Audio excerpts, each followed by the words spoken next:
الصلاة والسلام على أشرف المرسلين في إطار منتدى الذاكرة الذي تنظم جريدة المجاهد وجمعية مشعل الشهيد، وطبعا أحياء للذكرى 63 لتأسيس الاتحاد العام للعمال الجزائريين، وذكرى 8 لوفاة المناضل والمجاهد سي بوعلام بورويبة رحمه الله. نتشرف أن ننظم هذا اللقاء عرفانا وتخليدا لشهداء الاتحاد العام للعمال الجزائريين، وتكريما للمجاهد الفقيد عمي بوعلام رحمه الله في الذكرى 8 لوفاته. وطبعا اسمحوا لي باسمكم جميعا أن أرحب بعائلة الفقيد الأرملة اللي موجودة معنا، السيدة مدام بورويبة، مرحبا بك، وكذلك كل عائلة. وطبعا سينشط هذا المنتدى المجاهد والمناضل النقبي سي عبد المجيد عزي، وطبعا يحضر معنا ممثلا عن الاتحاد العام للعمال الجزائريين الأمين الوطني أخونا وصديقنا سي أحمد قطيش، الذي نرحب باسمكم جميعا، نرحب به ولو أنه اليوم يومهم يعني في هذا اللقاء. وكما جرت العادة بداية نصت وإياكم إلى فاتحة الكتاب ترحما على أرواح شهدائنا الأبرار وروح الفقيد عمي بوعلام رحمه الله.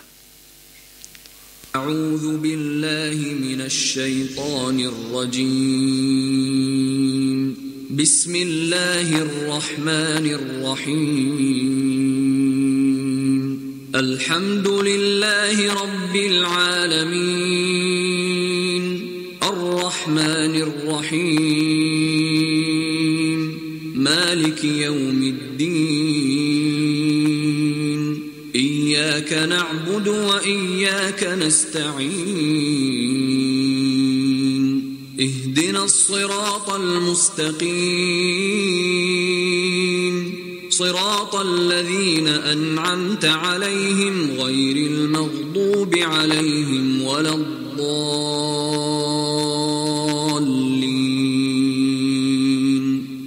أمين. صدق الله العظيم. والآن نستمع النشيد الوطني.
إذن على كل حال راح يكون البرنامج كالآتي. راح يكون أولا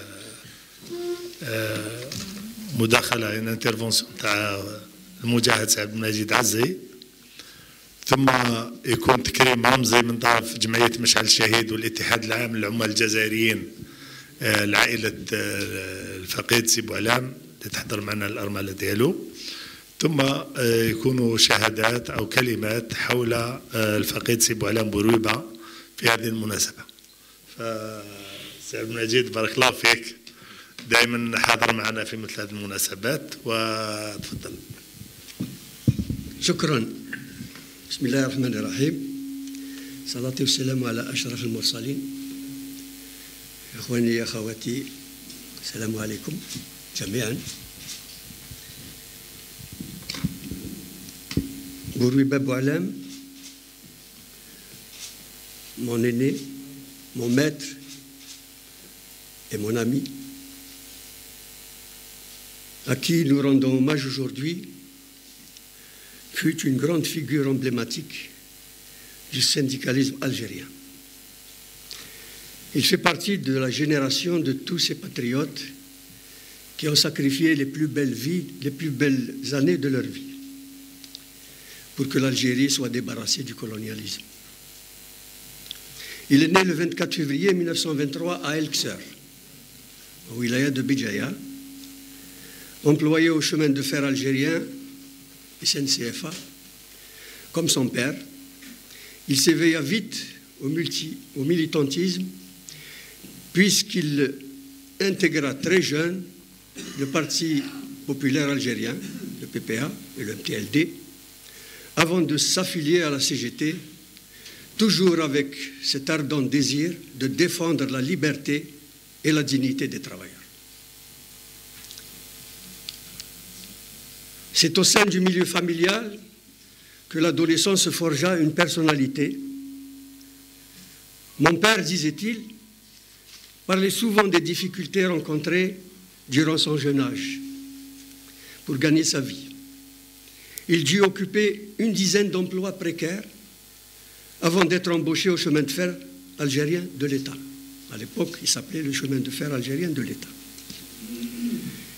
Les militants de sa génération, qui, à partir des années 40, marqueront le mouvement syndical algérien, s'ils ne connurent pas, pour les avoir vécu, les bouleversements consécutifs au Front populaire et aux événements s'y attachant. Ils n'en ont pas moins appris de leurs aînés, les enseignements qu'ils avaient tirés, les gains réalisés au plan des revendications, les obstacles tant politiques qu'économiques surmontés.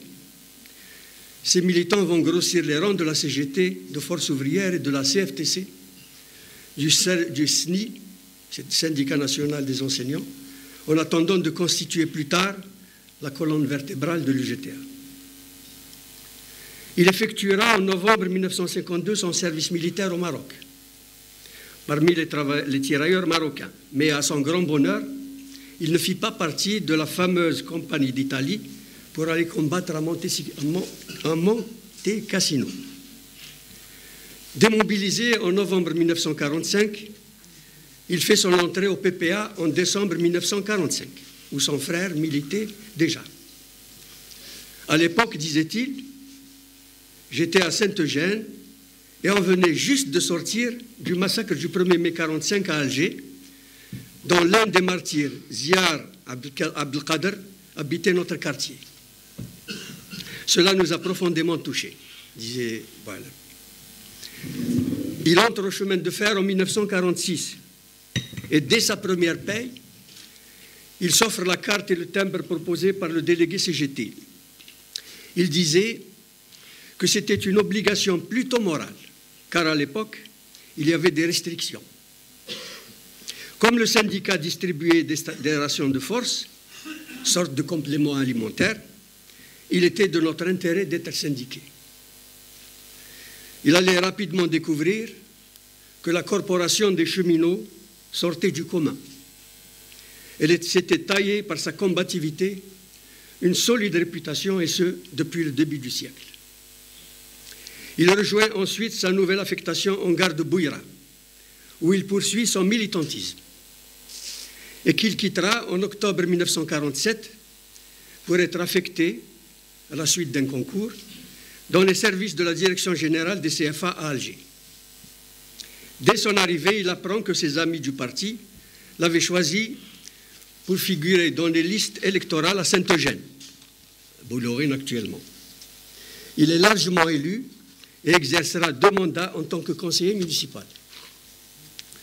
En 1947, il rencontre Aïssat Idir, qui écrivait dans le journal du PPA MTLD des articles virulents contre la politique de la CGT. Il constitue au sein de ce parti une commission des affaires sociales et syndicales. C'est là où est née et a mûri l'idée de fonder une organisation syndicale nationale, seule à même de répondre aux profondes aspirations des travailleurs algériens. Mais il a fallu la création de l'USTA par les partisans de Messali, le 14 février 1956, pour que les responsables se décident enfin à réagir. Ben Khedda le fait alors appeler par Mohamed Drarni. Ils conviennent ensemble d'un rendez-vous pour recevoir chez lui, dans la clandestinité absolue, Abban Ramdan, qu'il rencontrera pour la première fois, et Ben Youssef Ben Khedda, accompagné du docteur Pierre Chollet. Après discussion, il leur a fait part de ce qu'ils attendaient d'eux et qu'ils tiennent les militants informés. Boualem avait préparé un rapport de situation dont ils ont pris connaissance. Il a alors pensé qu'il serait juste qu'il fasse venir Aïssa Tidir, qui était à l'origine, depuis 1945 et même depuis 1943, avec Mohamed Belouizdad, du projet de constitution du syndicat algérien. Il enfourche sa moto pour aller le chercher au boulevard Cervantes où il habitait. Ils tinrent donc une réunion à 4. En fin de réunion, Abban ibn Khedda leur a remis 1 million d'anciens francs pour démarrer.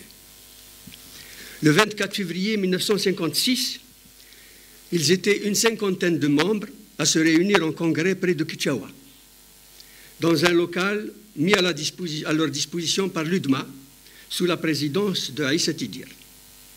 Une coordination de 5 membres s'est dégagée. Elle est composée de Aïssa Tidir, Ben Aïssa Atallah, Germain Rabah, Ali Hiya Majid et Boualem Bourwiba. L'impact de la création de l'UGTA a été très grand, car si l'activité a été enrayée par la répression, l'Amicale générale des travailleurs algériens, AGTA, qui a été créée en France, a grandement contribué à aider la Fédération FLN de France. Il faut reconnaître que Boualem, de par son expérience, fut d'un grand apport en tant que membre fondateur dans la création de l'UGTA, au moment crucial où la répression s'abattit sur le peuple algérien. Il en paya le prix en allant croupir dans les sinistres camps en compagnie de ses camarades de la coordination.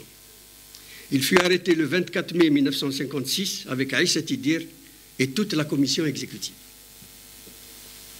À sa libération, après 5 ans d'enfermement dans les camps de concentration à travers le pays, Boualem sera l'un des principaux artisans de la relance des activités de la centrale syndicale pour une saine contribution à la reconstruction du pays. Les rapports entre militants reprennent rapidement. Il retrouve alors Rabah German et Mustafa Lassel. Ensuite, ensemble, étant investis de la confiance accordée par la direction du GPRA, ils sont les mieux placés pour entreprendre cette tâche devant aboutir à la convocation du premier congrès national de l'indépendance. Une équipe, secrétariat et la commission exécutive provisoire, est ainsi mise en place, dirigée collégialement par Rabah German, Boualem Bourwiba, Tahar Gaïd, Mohamed Flissi et Mustafa Lassel. Elle compte dans ses rangs plusieurs rescapés de 1956. Cette équipe, quelle que fût sa légitimité, était chargée avant toute chose de remettre sur pied le mouvement syndical algérien et de préparer dans les délais les meilleurs et dans les conditions les plus favorables la tenue du congrès.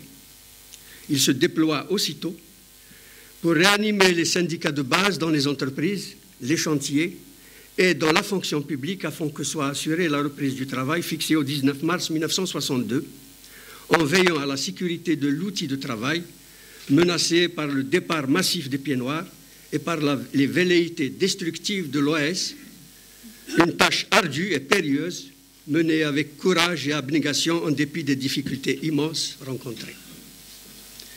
Boualem disait là-dessus que les travaux de préparation du premier congrès se déroulaient dans une totale transparence et l'orientation ne faisait pas mystère de nos options et choix pour une autonomie à l'égard du politique, avec pour objectif final l'efficacité. Ce péché originel sera ainsi une des causes essentielles du conflit permanent qui va émailler les rapports UGTA-Parti, et au fur et à mesure que les jours passaient, les rapports entre l'organisation syndicale et le parti avaient tendance à se dégrader, faute d'un véritable dialogue entre les hommes qui bloquaient toute possibilité de progresser dans le règlement des contentieux de tous ordres. Partager les préjugés subsistaient. Or, après avoir fait une grande partie du nettoyage au plan politique, le bureau politique ne pouvait se payer le luxe de laisser une poche de résistance. Il fallait donc faire place nette, et ce en violation de l'accord négocié et signé entre lui et le GTA, prévoyant l'autonomie de l'organisation. C'est effectivement à cette époque-là qu'un accord avait été signé officiellement entre le GTA et le parti, et le bureau politique représenté par Rabah Bitat, et le GTA représenté par Rabah German, dans lequel il était prévu que le GTA allait avoir son autonomie totale et son autonomie de décision. Malheureusement, ça n'a pas été accepté. Le parti, à l'époque, avait violé son propre accord. Boualem estimait que la mise sur pied d'une centrale forte, réunissant la grande majorité des travailleurs, pouvait jouer un rôle irremplaçable dans la mise en place d'une économie solide et serait également garante d'une justice sociale réelle et un rempart efficace contre les atteintes à la démocratie et aux droits de l'homme. Dans cet accord, il est bien précisé que le FLN avait été le fondateur de toutes les organisations nationales pendant la lutte de libération. Mais, une fois l'indépendance arrachée, des changements sont souhaitables et même indispensables en plein accord avec la plateforme de la Souma. Des changements, donc, qui doivent rendre irréversible l'autonomie de l'UGTA ainsi que sa capacité pour sa direction de prendre seule les décisions dictées par la défense des intérêts des travailleurs algériens. Ma première rencontre avec Boualem est intervenue vers la fin de l'année 62, au siège de la Fédération des cheminots. Ce jour-là, il se trouvait en compagnie de l'équipe dirigeante dont il était lui-même membre, en l'occurrence Mizyan Misraoui, Abdelkader Djouadi, Youssef Naïmi, Ibrahim Zerdani. Bien que nouveau dans l'entreprise, je venais d'être élu, contre mon gré, secrétaire général du syndicat à la faveur de l'Assemblée générale des cheminots des services centraux. Ayant de vagues connaissances du syndicalisme, il me fallait donc apprendre ce métier et en m'adressant à eux, mes futurs maîtres, avec qui j'ai beaucoup appris. Le premier congrès s'est finalement réuni le 17 janvier 1963, dans une atmosphère de crise. L'urgence de sa tenue était motivée par la nécessité de sortir du provisoire en donnant aux directions syndicales une légitimité incontestable que confère l'élection démocratique des dirigeants à tous les échelons, de définir les objectifs du syndicat, son programme et sa place dans l'Algérie indépendante. Mais les agissements et la forte mobilisation ayant précédé sa tenue, durant toute la période de sa préparation qui s'est étendue sur plus de 6 mois, se sont poursuivis pendant son déroulement. Il faut dire que pendant tout ce temps, l'UGTA a été pris en otage, victime de 2 tendances. Les partisans de l'autonomie et ceux qui voulaient l'atteler au parti. Finalement, ce sont ces derniers, pourtant minoritaires, qui eurent le dernier mot en raison du forcing opéré par le parti, qui a bafoué son engagement en s'ingérant dans le déroulement du congrès de manière à enfoncer les résultats. Le président Bembella et les membres du bureau politique étaient présents pour favoriser l'adoption des résolutions et des statuts remaniés, en remplacement de ceux préparés par l'équipe sortante. Les procédés et les agissements singuliers et troublants mis en œuvre pour parvenir à ce lamentable résultat avaient scandalisé et surpris les participants, témoins de l'envahissement du Congrès par de nombreux délégués rameutés par camion et qui, profitant de la pause repas, avaient occupé les places de véritables délégués. C'était vraiment inimaginable. On était parti pour aller déjeuner et en revenant, on avait trouvé nos places prises par des gens qui n'avaient rien à voir avec le Congrès. Évidemment, ils les avaient ramenés pour avoir une majorité, parce qu'il fallait adopter les documents, les statuts, etc.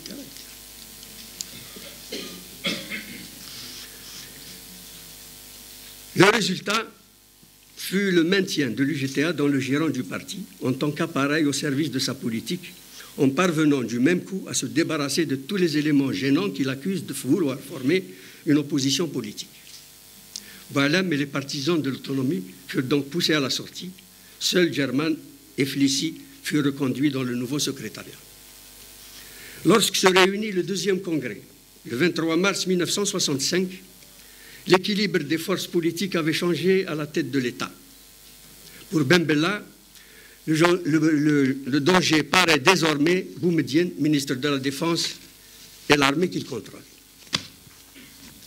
Il lui est nécessaire de consolider ses appuis populaires, quitte à faire des concessions.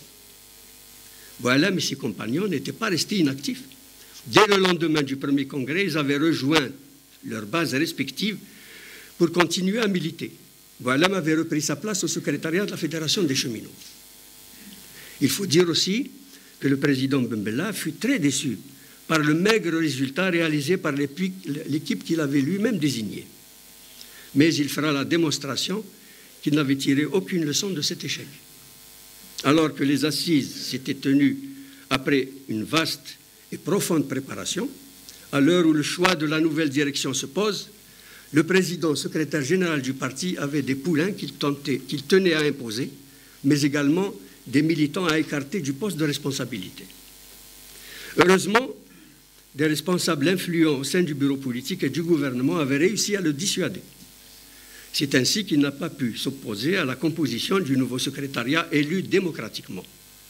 De plus, toute l'équipe sortante, sans exception, fut changée.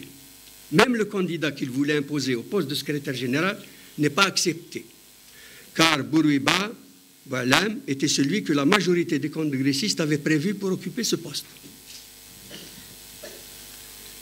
Afin d'éviter une nouvelle crise, Mouloud Ziane, responsable régional à Constantine, fut accepté pour prendre la tête de l'organisation en ayant comme adjoint Boualem, secrétaire général adjoint chargé de l'organique, un poste créé pour la première fois. Cette équipe ne restera pas longtemps aux commandes, car le coup d'État du 19 juin 1965 n'allait pas améliorer les rapports UGTA-pouvoir. Bien au contraire. Le terrain laborieusement préservé entre les deux congrès, grâce au dynamisme des fédérations et de certaines unions régionales, allait subir les assauts répétés des nouveaux dirigeants du parti. Ce fut donc un bras de fer continu entre l'UGTA et le secrétariat exécutif. Les racines de l'organisation privilégiée des travailleurs s'enfonçaient bien trop profondément dans l'histoire du mouvement ouvrier pour capituler devant le projet caressé de la domestiquer définitivement. Le responsable du secrétariat exécutif tentera de réduire, à leur plus simple expression, les moyens dont disposait l'organisation syndicale afin de renforcer son audience auprès des travailleurs. Il réussira en 1968 à destituer le secrétariat national, issu du deuxième congrès national, pour désigner une commission qui aura pour tâche de gérer la centrale et de préparer la tenue du troisième congrès de l'UGTA. C'est ainsi que Boualem Bourguiba, las d'une situation sans issue, avait décidé à 45 ans de renoncer à ses fonctions au secrétariat national de la centrale. Il réintégra donc son emploi au chemin de fer et prend la décision et prend la direction de la formation. Un domaine où il excelle le plus en apportant son savoir-faire et son expérience. Tout en se consacrant à son travail, il restera néanmoins attentif en suivant les activités politiques et syndicales du pays et ne manquera pas d'apporter aux sollicitations qu'il recevait une aide précieuse ou des conseils éclairés. Boualem prendra sa retraite en 1983, mais il ne restera pas inactif. Il aidera son fils Nabil à mettre sur pied et à gérer une petite entreprise de travaux publics.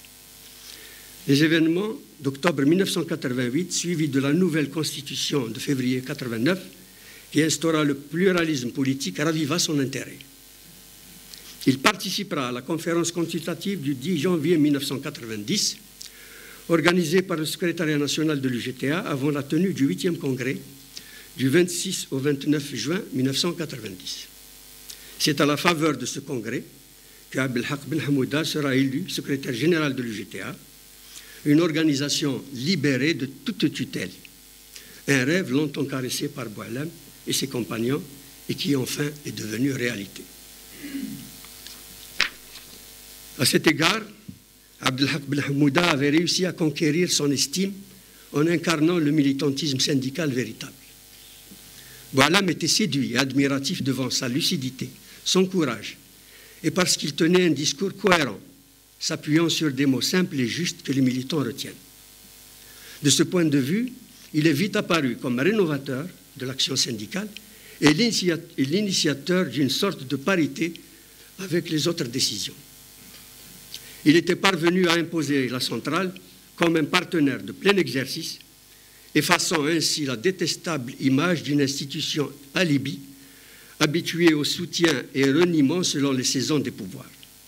Boualem avait été très affecté par sa disparition brutale après son assassinat par la horde terroriste.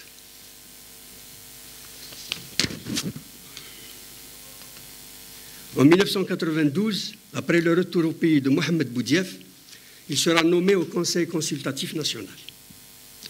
À la fin de son mandat, il se décida de consacrer son temps à l'écriture de ses mémoires, en publiant en 1998 son premier ouvrage sous le titre « Les syndicalistes algériens ».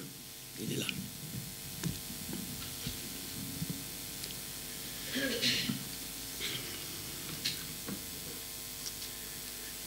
Il adhéra à la Fédération nationale des travailleurs retraités et sera proclamé membre de droit par les statuts de cette nouvelle organisation, au même titre que les secrétaires généraux de l'UGTA en retraite et les membres fondateurs de l'UGTA encore en vie.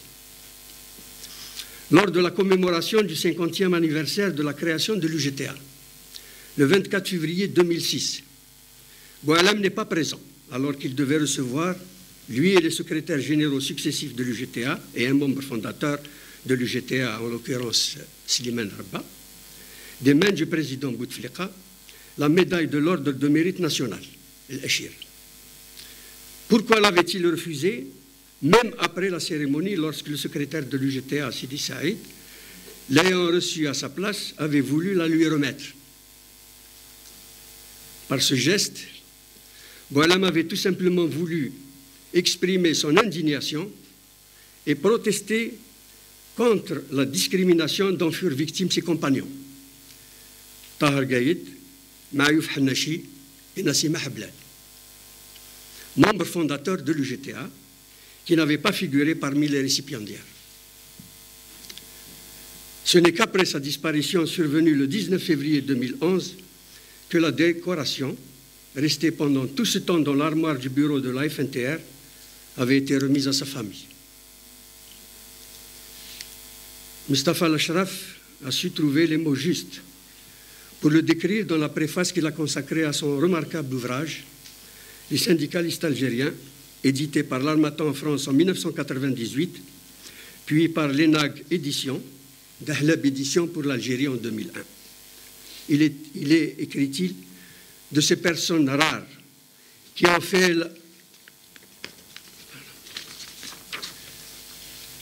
fait la bienveillance un sacerdoce. Car ce n'est pas par dévote charité qu'il a consacré sa propre vie à soulager les autres du poids de leur fardeau. Il y a autre chose de plus profondément humain, d'insaisissable, ce qui différencie sans doute le syndicalisme du politicien, même si entre leurs activités se cousinent, s'illustrent justement par l'action des hommes et des femmes qui, tels que notre interlocuteur, ne cherchent pas les rutilances de la gloriole, mais la lumière pour tous. Il s'est battu pour que la lumière bénisse les humbles, bénisse l'Algérie. Son souvenir restera gravé dans la mémoire de tous ceux et celles qui l'ont connu et côtoyé. Nous gardons de lui le souvenir d'un militant courageux, généreux, qui est demeuré fidèle aux principes fondateurs ou des valeurs comme la notion de lutte contre l'arbitraire, la défense et de la liberté, la démocratie, la justice sociale et la solidarité, l'essence même du syndicalisme. Il les avait défendus avec acharnement, en ayant toujours la force et la volonté de ne pas abdiquer, ni d'abandonner le combat. Sa famille, ses amis, l'Algérie ont perdu en lui un homme pétri de qualité, un militant honnête, un défenseur des causes justes. C'est pour tout cela que nous lui rendons hommage aujourd'hui. Merci.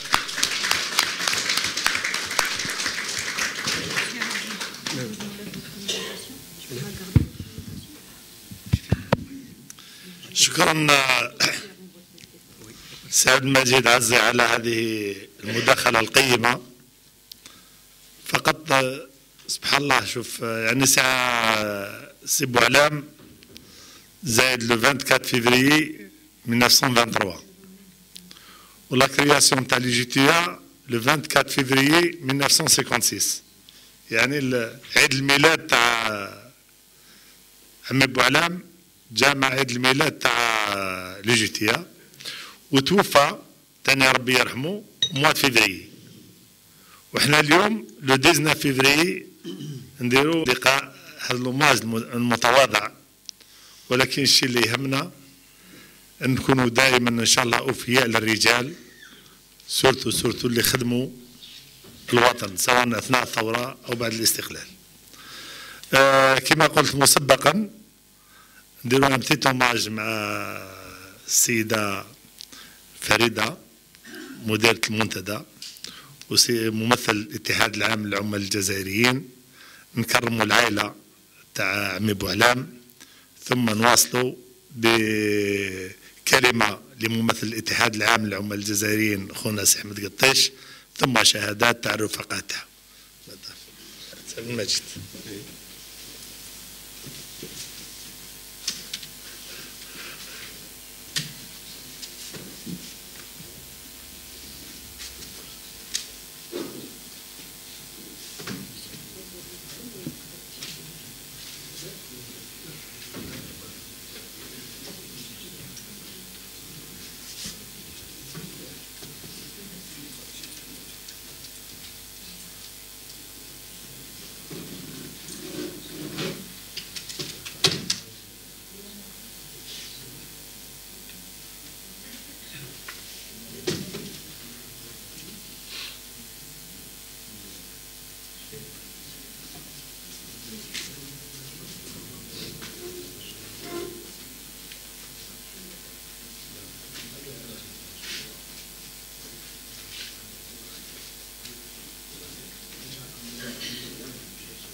سي احمد تفضل لنا كلمه ونواصلوا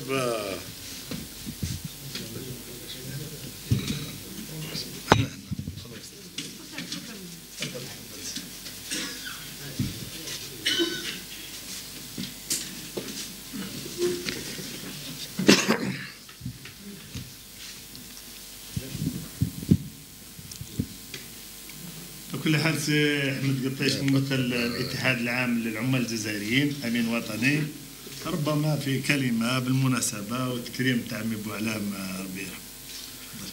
شكرا. بسم الله الرحمن الرحيم والصلاه والسلام على اشرف المرسلين. بدءا ذي بدء كل التقدير والشكر والعرفان الى زميلي واخي سي محمد عباد رئيس جمعيه مشعل الشهيد على هذه الالتفاتة الطيبة الحميدة والتي تعتبر الفريدة من نوعها. أقولها الفريدة من نوعها لأنه يهدف دائما وأبدا إلى أولئك الرجال الأوفياء المخلصين الذين أخذوا على عاتقهم زمام الدفاع عن الجزائر أبان العهدة الاستعمارية وفي مقدمتهم النقابيين عمي بوعلام برويبة الذي نحتفل بذكراه اليوم رحمة الله عليه. فاسي محمد عباد يهدف دائما إلى جلب أولئك الذين قد يضاعون في خانة النسيان. وصراحة اليوم رانا في 2019 عمي بوعلام مثل ما ذكر الأخ مسؤولي وقائدي والذي تعلمت معه مبادئ الحركة النقابية سي عبد المجيد عزي بصفته أمين عام مساعد. وإن الشهادة التي تقدم إلى عمي بوعلام لم تكن أروع وأفضل وأجود مما يقدمها زميله ورفيقه في الجهاد ومجاهد كما هو ونقابي كما هو وهو سي عزي عبد المجيد.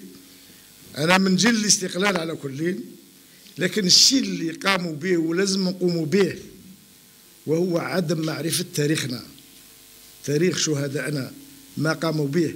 لو نسأل حتى إخواني وأبنائي اللي أصغر مني ولو احنا قاعد من جيل الاستقلال، الصحفيين ما يعرفوش الرصيد التاريخي النقبي لأولئك الذين أخذوا على عاتقهم الدفاع عن الجزائر.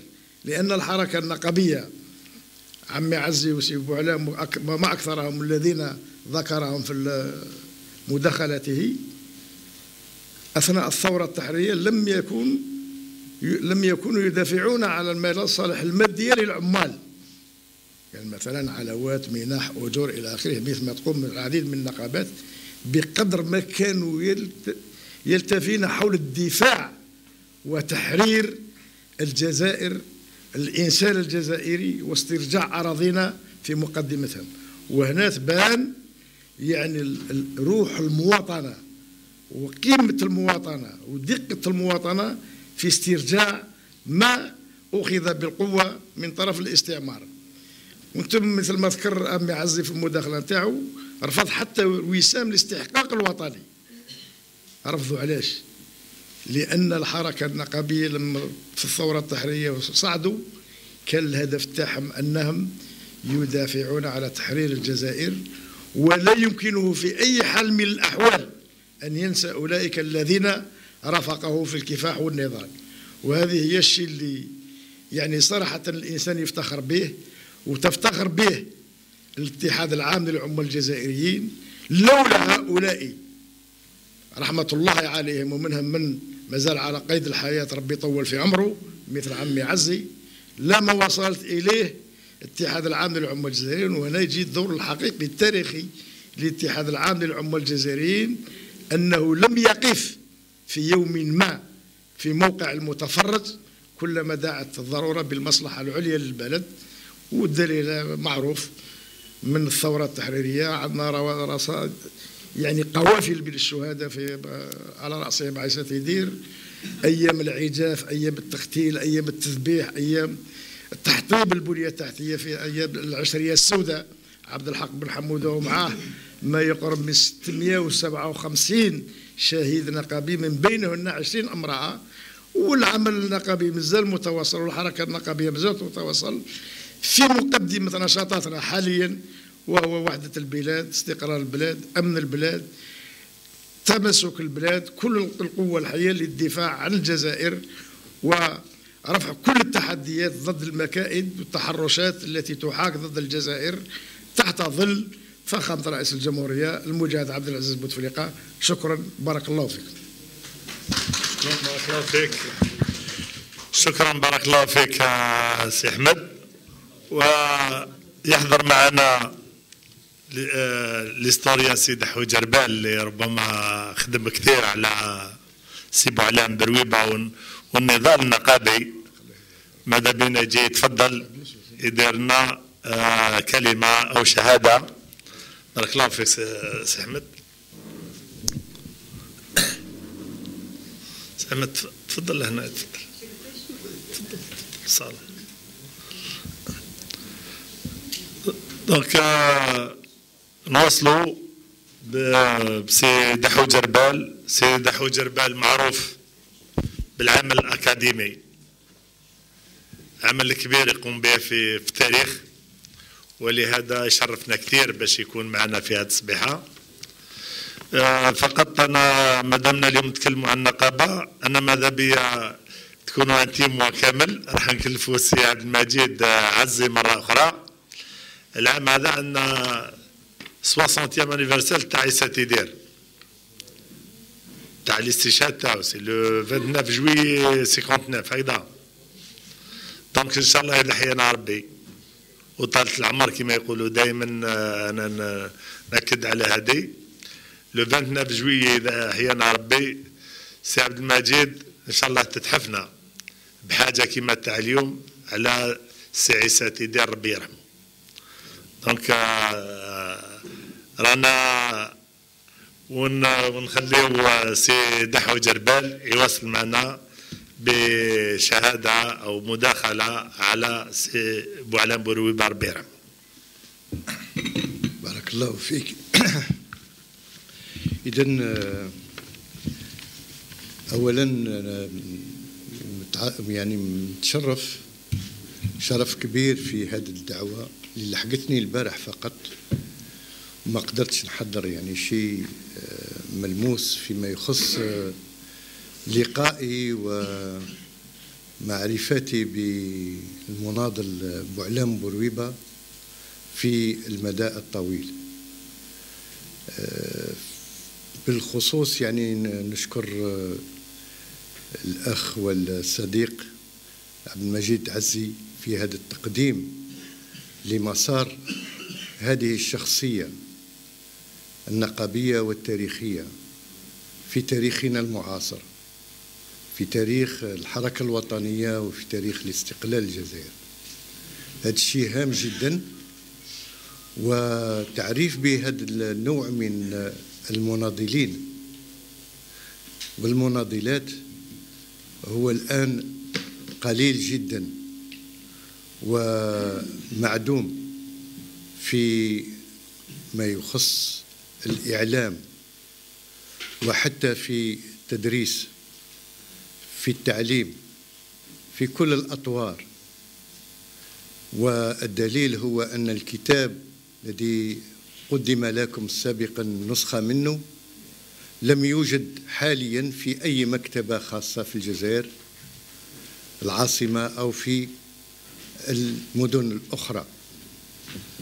وفي عدد أيضا من الشهادات للمناضلين المجاهدين الذين قاموا بهذا الجهاد، والبعض منهم استشهدوا أو توفوا، لم يوجد هناك أثارا لهم في المكتبات، أما المكتبات الخاصة أو المكتبات الجامعية. والنتيجة هي أن في يومنا هذا فيه انحراف كبير وخطير في تدريس التاريخ، أما في المتوسط في الثانوي وحتى في الجامعة. والآن في الجامعة في برامج التاريخ لازمكم تعرفوا هناك كلكم مناضلين، أما اللي كان يدرس في تحت عنوان تاريخ الثورة الجزائرية تحول إلى التاريخ العسكري للجزائر المعاصر، كأنهم عسكر لداروا الثورة. إذن هذا الشيء خطير جدا. والاطلاع على المسار للمناضلين سياسيين أو نقابيين، وحتى المناضلين النقابيين كانوا يعني في موقف سياسي محض جذري بالنسبة إلى الهدف والغاية، وهي تحرير الجزائر، استقلال الجزائر، استرجاع السيادة للدولة الجزائرية قبل 1962 وفيما بعد 1962. وشهاداتي للقاء المرحوم بوعلام بورويبة وعائلته هو كان في مناسبات النضال أيضا، لأن كنا احنا كما كان يتحدث من سبقني من جيل الاستقلال، معناه كنا رهقاء أبرياء في عهد الاستعمار، وعانينا أيضا من هذا الاستعمار الفرنسي قبل الاستقلال، ولكن في آخر المطاف دخلنا يعني في النظم السرية، وهي الاتحاد الثانويين أو تلاميذ الثانوية فيما قبل 62 اتحاد سري تابع لجبهة التحرير. وفيما بعد يعني هناك دخلنا أيضا في النظام نضال الحركة الوطنية للطلاب الجزائريين. وفيما بعد لما انتقلنا في 70 إلى التدريس أسسنا أول خلية نقابية في جامعة الجزائر العاصمة، التنسيق ما بين الأساتذة والعمال والموظفين لجامعة الجزائر العاصمة. إذن هذا المسار هو الذي خلانا أن نلتقي بسي بوعلام بورويبة، خاصة ما بعد 76، ما بعد حل النقابة للأساتذة جامعة الجزائر. وآنذاك يعني هناك مشينا مع بعض، قدم لنا يعني كل ما كان عليه أن يقدم لنا. وفيما بعد في عملي فيه تسجيل شهادات المناضلين والقادة السياسيين وقادة جيش التحرير في ما بين 1980 إلى يومنا هذا. من جديد التقينا ببوعلام بورويبة وسجلنا معه بعض الشهادات، وأيضا ساعدناه في تحرير مذكراته في هذه الفترة. ولهذا السبب يعني كنا في علاقة مستمرة معه في بيته خاصة، وبترحيب وبكرامة عائلته.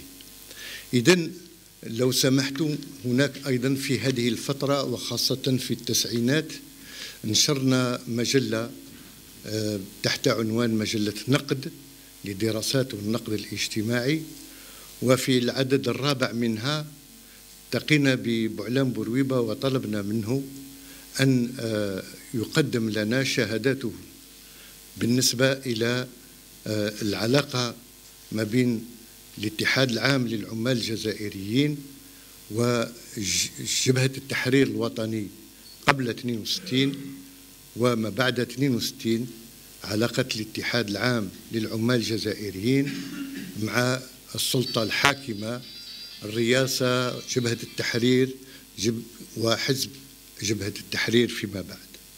ولهذا السبب نشرنا له في العدد الرابع تحت عنوان الحركة الوطنية أزمة ورهان، هناك نشرنا له شهادته فيما يخص هناك حالة الاتحاد العام للعمال الجزائريين وما عانى منه هذا الاتحاد في الفترة ما بين 62 وفيما بعد.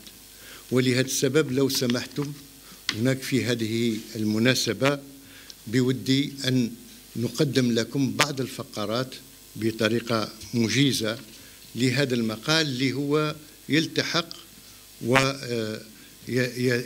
ويكمل أو يضيف هناك أضواء فيما جاء من قبل رفيقه عبد المجيد عزي.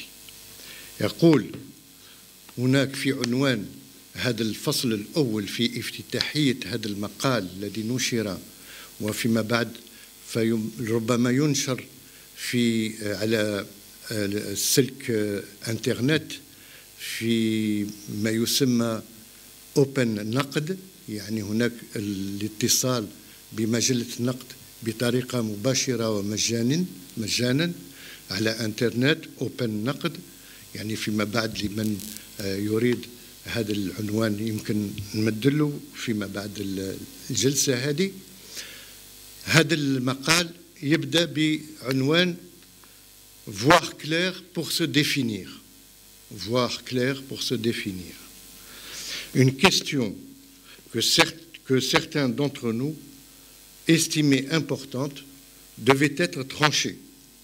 Le type de relation que nous devions avoir avec le FLN ou encore avec le pouvoir. Bien que les idées que nous avions puissent ne pas briller par leur clarté, nous pouvions tout de même distinguer plusieurs courants au sein du pouvoir et au sein de l'UGTA. Les plus radicaux prônaient une autonomie très proche de l'indépendance du mouvement syndical à l'égard du pouvoir qui s'installait.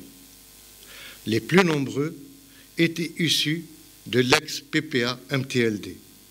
Ils avaient souvenance des contraintes endurées par la CGT du fait du Parti communiste algérien et ne voulaient pas voir se renouveler une pareille situation. Deuxième considération, les partisans du légalisme, et comme dit un proverbe arabe, celui qui épousera notre mère sera notre père.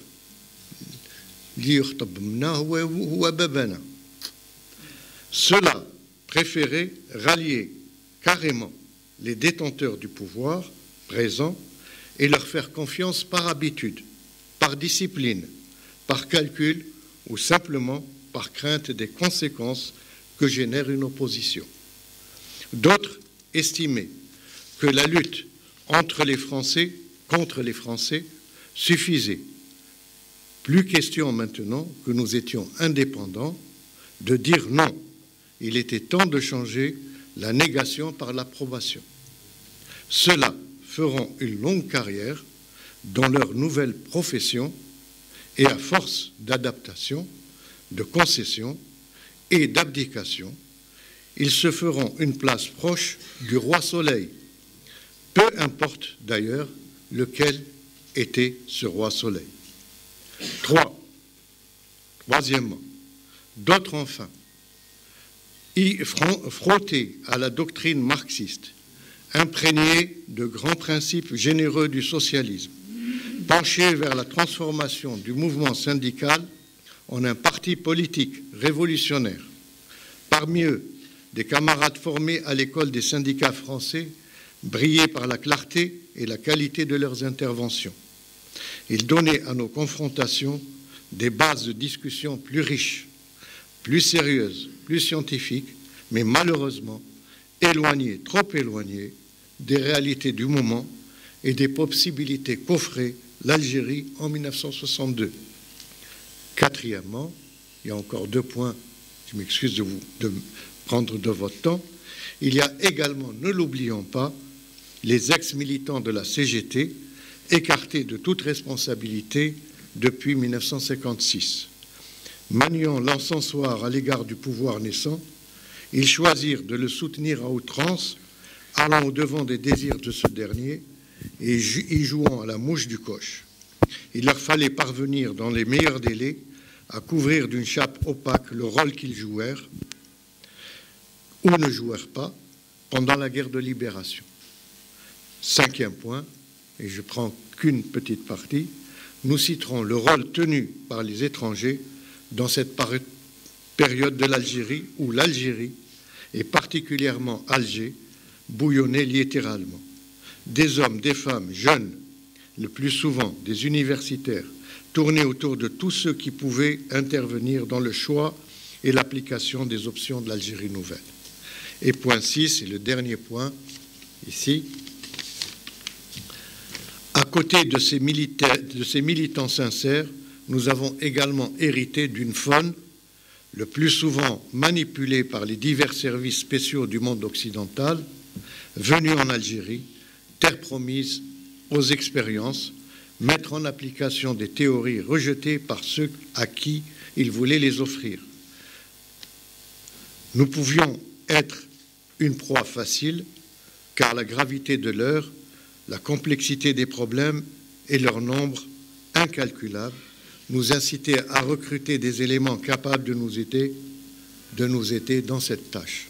Les problèmes. Il y avait avant tout l'organisation à mettre en place le plus vite le plus solidement possible, créer pour cela des fédérations, mettre en place des directions représentatives et préoccuper en premier lieu de l'aspect structurel et du devenir de l'Algérie. Je ne fais que citer une partie de cet article qui est très important et qui a été rappelé tout à l'heure. Il y a des dates extrêmement décisives qui ont été rappelées par le responsable de Mash'al Shahid. 24 février, ce n'est pas seulement la date de naissance, ce n'est pas seulement la fondation de l'UGTA. Le 24 février, c'est aussi la date de la nationalisation du pétrole. Et ce travail-là, ce sont les travailleurs de l'UGTA qui ont amené à cette prise de décision. Ce sont leurs représentants au plus haut niveau qui ont poussé le pouvoir à prendre cette décision. Et j'ai aussi des témoignages directs de ceux qui étaient à la direction de l'UGTA ou ceux qui étaient à la direction de la Fédération des pétroles. Et pour témoigner encore, من أجل الشهادة يعني لما في المجلس الوطني الجزائري دخلت المناقشة حول إعادة النظر في تأميم البترول بأخذ قانون جديد بتراجع عن تأميم البترول. أنا داك تلاقينا مع سي بوعلام بورويبة وتكلمنا معه فيما يخص كيف يمكن أن نحافظ على هذا يعني نعم على سيادة الجزائر على ما تقوم عليه هذه السيادة وهو تأميم المحروقات. وهكذا اتصل بوعلام بورويبة ببدر الدين اللي كان رئيس فيدرالية البترول، وتحت ضغط العمال لهذا القطاع تراجعت المجلس الوطني على أخذ قرار فيما يخص إعادة النظر. ولكن هذه القضية ما زالت مطروحة حتى اليوم، وما زالت حتى اليوم يعني هناك تتراجع من جديد في محاولة خوصصة هذا القطاع وكفاح العمال وكفاح الاتحاد العام للعمال الجزائريين هو حتى الآن ليحافظ على هذا القطاع. وهكذا يعني يمكن نقول أن هذا اللقاء مع سي بوعلام بورويبة كما لقائي مع بعض المناضلين، بعض القادة السياسيين وبعض القادة لجيش التحرير، خلاني هناك أن نكون أكثر يعني وعي وأكثر غيرة فيما يخص هذا الاستقلال وهذه السيادة، ونشكركم على هذا.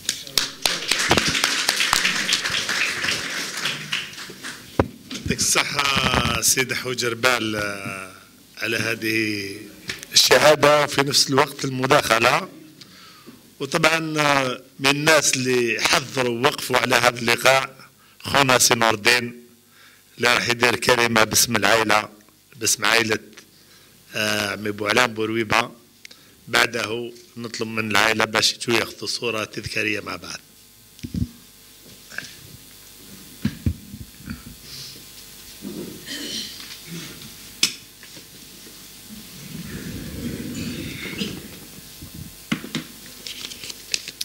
السلام عليكم، مرحبا بكم.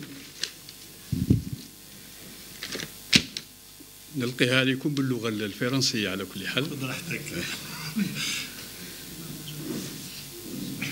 Je suis honoré en tant que beau-fils de Sib Boualam d'avoir été désigné par ma belle famille Bourouiba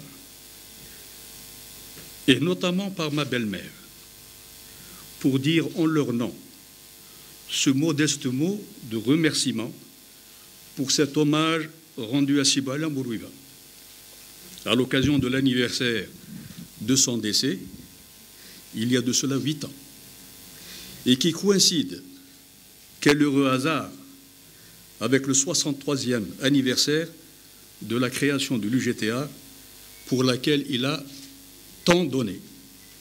À ce titre, je tiens à remercier en leur nom, chaleureusement, le grand Moudjahid Sir Khadr Bourga, qui a eu l'idée de cet hommage.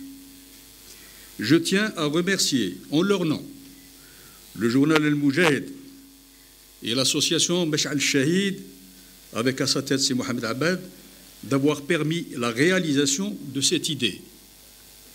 Je tiens à remercier l'un des représentants actuels de l'UGTA, Sigtish, d'être aujourd'hui parmi nous. Je tiens à remercier aussi, en leur nom, le militant Siazi Abdel Majid, Sroche, pour les belles et justes paroles qu'il a dites aujourd'hui pour nous rappeler la vie et le sens du combat militant pour le pays de Siboual. Je tiens à remercier enfin tous les membres de la famille, ses amis et tous les présents qui ont tenu à partager avec nous ce moment de recueillement en la mémoire de Siboual Bourou. Merci à vous tous. Pour la famille, je vais donner une photo de souvenir.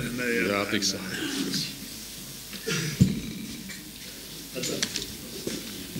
Une photo de souvenir.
يعطيكم الصحة.